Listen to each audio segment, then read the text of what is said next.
I still don't know when I first realized something was wrong. Not when the headlights appeared behind me, but when they stayed there. It was just after midnight, maybe a little later. I'd stayed late at work helping close out inventory before the end of the quarter, and by the time I got on the highway, my body felt heavy in that dull, exhausted way where everything slows down. The road I took home was familiar. I'd driven it hundreds of times. A straight stretch of highway that cut through farmland and patches of woods, nothing but darkness and reflective signs once the sun went down. The weather was cold but clear, no snow, no rain, the kind of night where sound carries farther than it should. I had the radio on low, some talk station I wasn't really listening to, just enough noise to keep me awake. My phone was plugged in, GPS running out of habit even though I didn't need directions. That's when I noticed the car behind me. Just one set of headlights, far enough back that it didn't feel aggressive. I didn't think anything of it at first. Highways late at night are like that. You end up pacing someone without meaning to. It happens all the time. A few minutes passed. I adjusted my speed slightly. The headlights stayed exactly where they were. I slowed down a bit more. Still there. I sped up. Same distance. That was the first moment I felt uneasy. Not scared, just aware. Like when you realize someone has been standing behind you in line for a while without moving. I told myself it was coincidence. Cruise control maybe.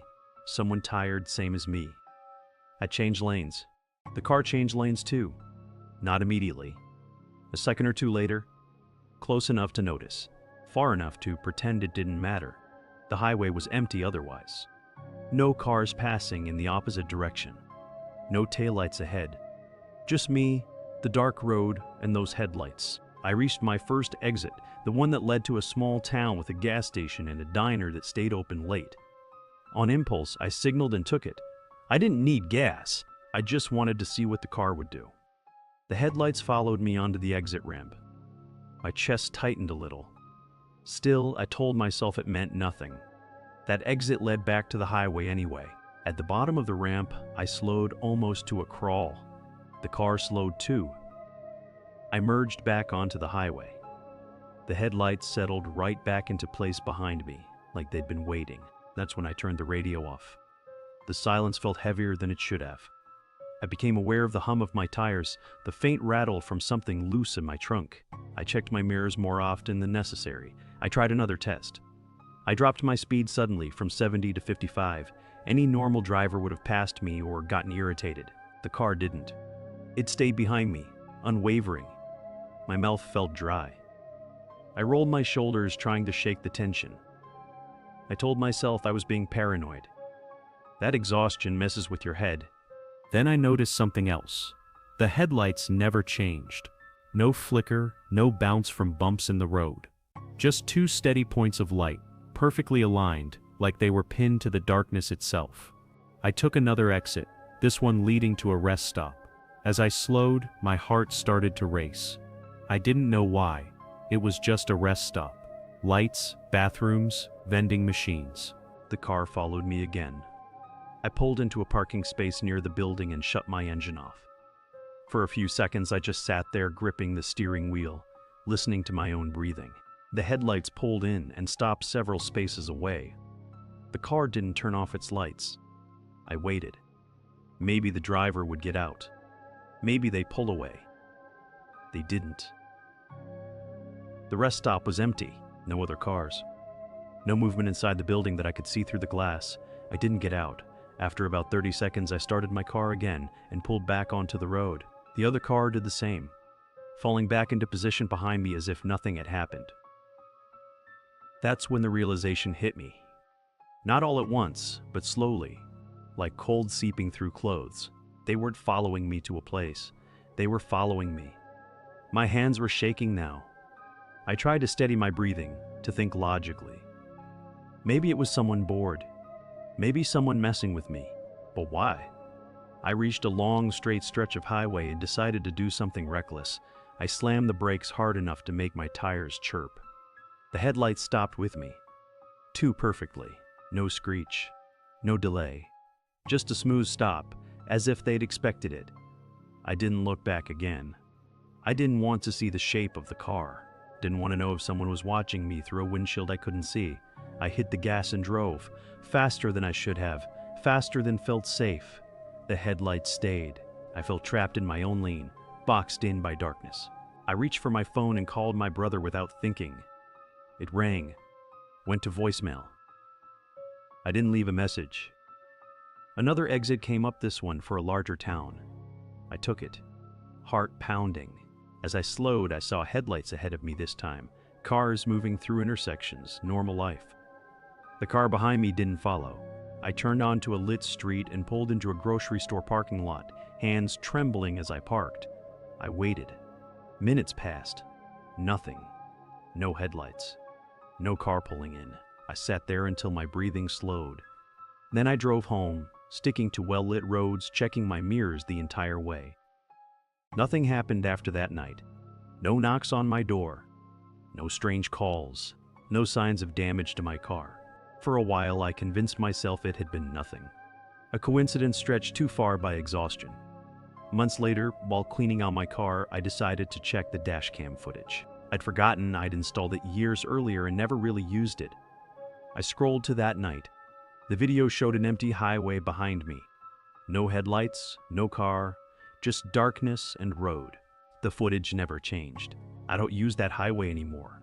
And sometimes late at night when I'm driving somewhere unfamiliar, I still feel that same pressure between my shoulders. Like something is behind me, waiting to be seen. Have you ever felt like a car was following you, but you couldn't prove it? If these true highway stories get under your skin, subscribe and stay with us. More are coming. If you want it even shorter or darker, tell me and I'll refine it. Story 2. The headlights that never passed. I noticed the headlights about 20 minutes into the drive. It was just after midnight, early fall. The kind of night where the highway feels endless and hollow. I was driving back from my cousin's place, a straight shot down a 2-lane highway that cut through farmland and patches of forest. No streetlights, no houses, just reflective signs and the dull white lines sliding under my headlights. At first, I didn't think anything of the car behind me. Someone else heading home late. It happens, but after a while, I realized something felt off. The headlights stayed the same distance back, not gaining, not falling behind. Exactly the same, mile after mile. When I sped up a little, they sped up. When I slowed down, they did too. No attempt to pass. Even though the road was clear and straight for long stretches, I told myself I was being paranoid. That's when I changed lanes. There were no other cars around, so I drifted slightly toward the shoulder, just enough to signal I was giving room. Any normal driver would take that as an invitation to pass. They didn't. The headlights stayed right where they were. I remember checking my rearview mirror more carefully then. The lights were older, yellowish, not the bright white LEDs most newer cars have, and they were slightly uneven, like one headlight was mounted a bit lower than the other. I tried to focus on my music, but the silence between songs felt louder than it should have. Every reflective road sign flashed white, then disappeared into black again. 10 more minutes passed. Still there. I reached a long downhill stretch and let my car coast, dropping from 65 to about 55. The headlights slowed too, perfectly matching me. No brake lights, no hesitation. That's when the first real wave of fear hit. I realized I couldn't remember seeing the car merge onto the highway behind me. I'd been alone on the on-ramp. I was sure of it. I picked up my phone and called my brother, mostly just to hear another voice. He answered groggily, already half asleep. "Hey," I said, "can you stay on the line with me for a bit?" "What's wrong?" he asked. "There's a car behind me. It's been there forever." He laughed softly. "You're driving on a highway." "I know. Just, it won't pass." As if on cue, the headlights flickered. Not like they hit a bump. More like someone flashed their brights, just once. A quick, deliberate pulse of light. My stomach tightened. "Did it just flash you?" my brother asked. "Yeah, maybe they're telling you to speed up." I tried. I pressed the gas, pushing past 70. The road felt too narrow at that speed. The darkness closing in on both sides. The headlights stayed glued to me. Same distance. Same angle. My brother stopped joking then. "Where are you exactly?" I told him the highway number. There was a pause. "That stretch doesn't have exits for a while," he said. "Just keep driving." I nodded even though he couldn't see me. That's when I noticed something else. The headlights didn't bounce. Anyone who's driven long enough knows headlights bob and shift slightly as the road changes. These didn't. They were steady. Too steady. As if the car behind me was perfectly level, no matter the terrain. I turned off my music. The silence made everything worse. The only sounds were my engine and the faint hum of tires on asphalt. No wind. No insects hitting the windshield. Nothing. I checked my mirrors again. For the first time, I tried to see the outline of the car itself. I couldn't. Just darkness around the lights. No visible grille. No reflection of a hood. Just two yellow eyes floating in the black. I told myself it was the angle. Or my nerves. Another flash of headlights. This time, longer. "Okay," my brother said quietly, "that's not normal." My hands were sweating on the steering wheel. I realized I'd been clenching my jaw so hard my teeth hurt. I thought about pulling over. The idea lasted half a second before fear crushed it. I didn't want to stop. Not here, not with nothing around for miles. Then the headlights did something I still can't explain. They moved. Not forward or back. Sideways. They drifted slightly toward the center line, as if the car behind me was lining itself up directly with mine. Perfectly centered. Watching, my heart started pounding so hard I could feel it in my ears. "I think they're doing this on purpose," I whispered. My brother told me to call the police. I said I would, but before I could, the headlights went out. Completely. The highway behind me vanished into total darkness. I stared at my rearview mirror, waiting for them to come back on. Seconds passed, then more. Nothing. I slowed down, scanning both mirrors, half expecting the car to suddenly be beside me. Still nothing. "Did they turn off?" my brother asked. "Yes." "Do you see them at all?" "No." I drove another mile, then 2. No headlights. No taillights. No sign of another vehicle. Relief crept in, shaky and incomplete. Maybe they'd taken an exit. Maybe their lights had died. I started breathing again. That's when the headlights appeared in front of me. Not far ahead. Not at a distance. Right there. They came on instantly, blinding me. The same uneven yellow lights directly in my lane, facing me head-on. I screamed and slammed the brakes. My tires shrieked. The car fishtailed slightly before stopping sideways across the road. My heart felt like it was trying to tear out of my chest. The headlights didn't move. They just sat there, flooding the highway with light. I expected a horn, an engine, something. Nothing came. I shielded my eyes and leaned forward, trying to see the car this time.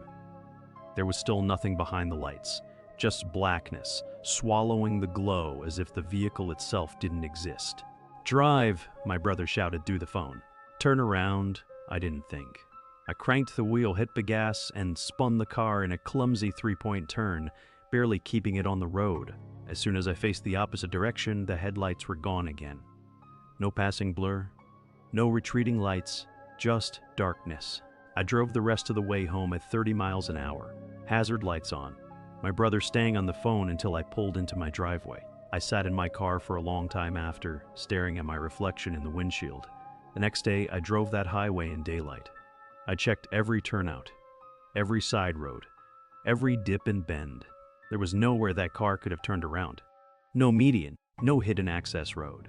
No space wide enough to pull off without leaving tire marks in the dirt. I still drive highways at night, but whenever I see headlights that don't pass, I change my route, because sometimes I don't think they're following you. I think they're waiting. If that happened to you, would you have stopped or kept driving? Subscribe for more true highway stories that never fully explain themselves. Story 3.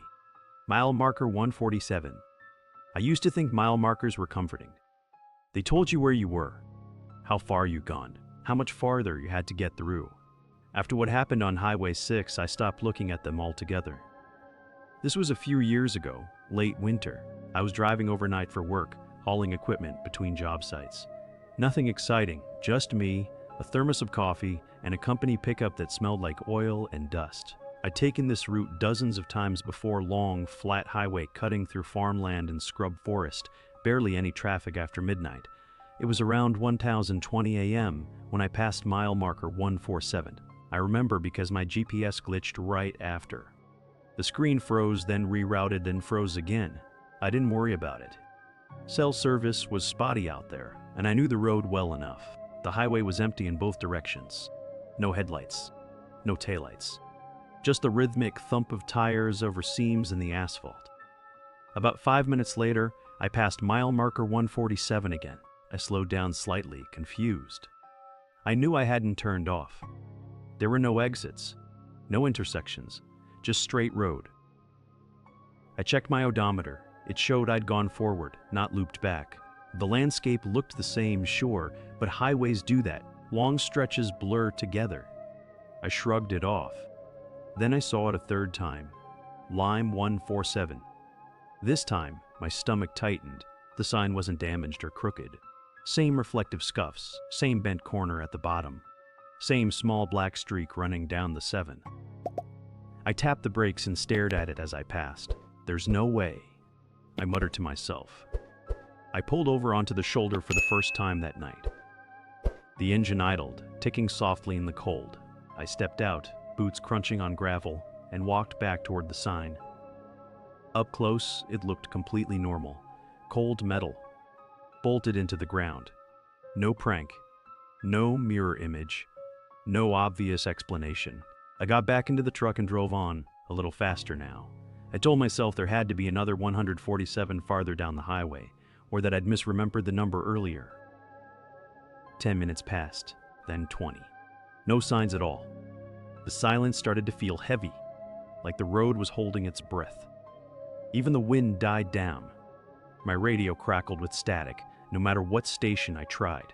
That's when the headlights appeared in my mirror. One car, far back, just a pair of dim white dots. I felt relieved, stupidly relieved. Proof I wasn't alone out there. They gained on me slowly, but never close enough to pass. When they reached a certain distance, they stayed there. Perfectly centered behind my truck. I didn't like how steady they were. I sped up, they matched me. I slowed down, they stayed. I switched lanes briefly, then drifted back. They followed the movement exactly, like we were connected. I told myself it was coincidence. Late night driving does things to your head. Then the headlights turned off. Not gradually. Instantly. The highway behind me went black again. I checked my mirrors again and again, my pulse picking up. I expected them to flick back on. They didn't. I was about to relax when I saw the next sign ahead. Mile 147. My hands tightened on the wheel. This one looked newer, cleaner. The reflective paint was brighter. But the number was the same. As I passed it, something changed. The temperature dropped sharply, like I'd driven into a pocket of colder air. My windshield fogged slightly at the edges. The engine sound deepened, almost muffled. And then I noticed the road. The asphalt looked darker, older, cracked in long, uneven lines. The white lane markings were faded, barely visible. It felt like I'd crossed into a different stretch of highway entirely. The headlights came back on behind me. Closer this time. Too close. They weren't centered anymore. They were slightly offset, like the driver wasn't fully aligned in the lane. The light spilled unevenly across my tailgate. I glanced in the rearview mirror, trying to see inside the car. I couldn't see a driver. The windshield behind those lights was black, not tinted, just empty. I told myself to keep driving, just get through it. Don't stop, don't engage. The road ahead narrowed, the shoulder disappeared, replaced by a shallow ditch. Trees pressed closer to the edge of the pavement, their branches forming dark arches overhead. I'd never seen this stretch before. I knew this highway. Or at least, I thought I did. The headlights behind me crept closer inch by inch until they filled my mirrors. I could feel the presence of the car, like pressure against my back. Then something hit the rear of my truck. Not a crash, not a bump, a deliberate tap. Once, then again. My heart slammed against my ribs. I accelerated, pushing the engine harder than I should have. The speedometer climbed. The headlights stayed right there. Another tap. Harder this time. I shouted out loud, my voice sounding strange in the cab. I fumbled for my phone, but there was no signal. No bars. Nothing. Ahead, I saw a shape on the side of the road. At first, I thought it was debris. A fallen sign. a broken guardrail. Then it moved. A man stood on the shoulder facing the road. He was tall, thin, wearing what looked like a reflective vest. He raised one arm as I approached, palm out, the universal signal to stop. Relief surged through me. Help! At the last second, my headlights illuminated his face. His eyes were wide and unfocused. His mouth hung open slightly, like he was trying to speak but couldn't remember how. His vest was torn and filthy, the reflective strips peeling away. I swerved around him without slowing. As I passed, I saw his other hand. He was holding a piece of metal, a broken mile marker post. The headlights behind me surged forward. I felt the impact this time, a solid hit that shoved my truck sideways. I fought the wheel, barely keeping it on the road. The man on the shoulder didn't react. He didn't flinch. He just watched me go, his head turning slowly as I passed. I screamed and slammed the gas.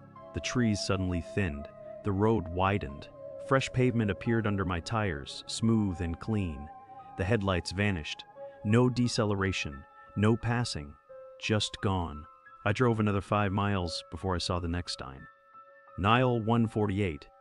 I pulled over immediately, shaking so badly I could barely put the truck in park. I sat there with the engine running, staring at that sign like it might disappear. It didn't. When I finally got back to town, I reported the incident to my supervisor and the highway patrol. They checked the route the next morning. There was no damaged mile marker, no reports of a man on the road, no signs of a second vehicle. They told me I must have been exhausted, that I probably hallucinated. Maybe I did, but I know what I saw. And I know one more thing. Every time I drive past mile marker 147 now, I feel my chest tighten. Because I'm always afraid it won't be the last time I see it. If you kept passing the same mile marker, would you stop or keep driving? Subscribe for more true highway stories that leave more questions than answers. Story 4. The car that never passed me. I've driven long distances my entire adult life. Road trips, overnight shifts, emergency drives. None of it ever bothered me. Highways were predictable. You stayed in your lane, watched your mirrors, and eventually you got where you were going. This story changed that. It happened on a 2-lane highway in late October, a few days before Halloween. I was driving back home after visiting my sister, who lived about 3 hours away in a rural part of the state. I left later than planned, just after 9:30 p.m., thinking I'd still be home before midnight. The weather wasn't bad. Cold but clear. No rain, no fog. Just a dark sky and an empty road. About 40 minutes into the drive, traffic thinned out completely. No cars ahead of me, no cars behind me. Just my headlights cutting through the darkness and the steady hum of the tires. That's when I noticed the car behind me. At first, it was just a faint glow in my rearview mirror, far enough back that I didn't think much of it. Someone else driving late. No big deal. But after 10 minutes, the glow hadn't changed. Same distance, same position, same speed. That was unusual. Most cars either pass you or fall back eventually. This one didn't do either. It just stayed there, centered perfectly in my lane. I sped up a little. The headlights stayed exactly where they were. I slowed down. Same thing. I changed lanes briefly to let them pass. They didn't. They stayed behind me, matching every move like they were locked to my car. I told myself it was coincidence. Maybe they were distracted. Maybe they were tired. Then I realized something worse. They hadn't passed a single opportunity to overtake me. This stretch of highway had multiple passing zones, long, clear straightaways where anyone impatient would easily go around, but they never did. They just stayed there, watching. I tried not to look in the mirror anymore, but it was impossible. Every time I glanced up, the headlights were still there. Too steady. Too perfect. Eventually, I slowed down enough that they should have been forced to pass. They didn't. They slowed with me. That's when the fear started creeping in. I turned the radio on to distract myself. Static. Every station. No music. No talk. Just faint crackling like distant voices buried under noise. I turned it off. The road curved through a wooded area. Trees crowding closer on both sides. No houses. No exits. No cell service. The headlights behind me flickered once, just a brief dip in brightness. Then they came back stronger. Closer. I felt my chest tighten. I checked my mirrors again, trying to see inside the car behind me. There was nothing. No visible driver. No dashboard lights. Just darkness behind the windshield. I told myself it was just the angle. Bad lighting. My nerves. Then the car behind me flashed its high beams. Once. Not aggressively. Not repeatedly. Just one slow, deliberate flash. I whispered out loud, "What do you want?" No answer, obviously. I started rehearsing what I'd do if they tried something. Speed up, pull over, call someone. My phone showed no signal. The headlights flashed again. Twice this time. Then they turned off completely. The road behind me disappeared into darkness. I felt a wave of relief so strong it almost made me laugh. I told myself I'd imagined most of it, that my anxiety had taken over. Then I saw the reflection. In my rearview mirror, I could see my own headlights reflecting off something behind me. Metal. The car was still there, driving without headlights, close enough now that I could see the outline of the hood when the moonlight hit it just right. That's when I panicked. Driving without headlights on a dark highway wasn't just dangerous, it was intentional. They wanted me to know they were there. I pressed the gas harder, pushing past the speed limit. The engine whined in protest. The car stayed with me. Closer still, I could hear it now. The faint sound of another engine, low and steady, right behind mine. Then I felt it. A gentle bump. Not enough to cause damage. Not enough to lose control. Just enough to say, "I'm here." I screamed and accelerated again, my hands shaking on the wheel. The road blurred as my speed climbed. The bump came again, harder. My heart felt like it was trying to tear out of my chest. I saw a set of taillights ahead in the distance. Another car. Salvation. I flashed my headlights, honked, did anything I could to get their attention. The moment the car behind me noticed the taillights ahead, something changed. It swerved slightly, drifting toward the center line. Then, slowly, it backed off. The pressure lifted. The bumps stopped. The headlights came back on. But instead of passing me, the car stayed back farther now. Almost cautious. As soon as the car ahead turned off onto a side road, the headlights surged forward again, right back where they'd been before. I couldn't take it anymore. When I saw the next gas station sign, I took the exit without thinking. I didn't signal. I didn't slow properly. I just turned. The car followed me off the highway. My stomach dropped. The gas station was lit, but barely. One pump working. The store closed. No other cars. I pulled in hard and stopped near the building, jumping out of my car before I even shut the door. The other car rolled in slowly behind me. It stopped near the edge of the lot. The engine idled. The headlights stayed on.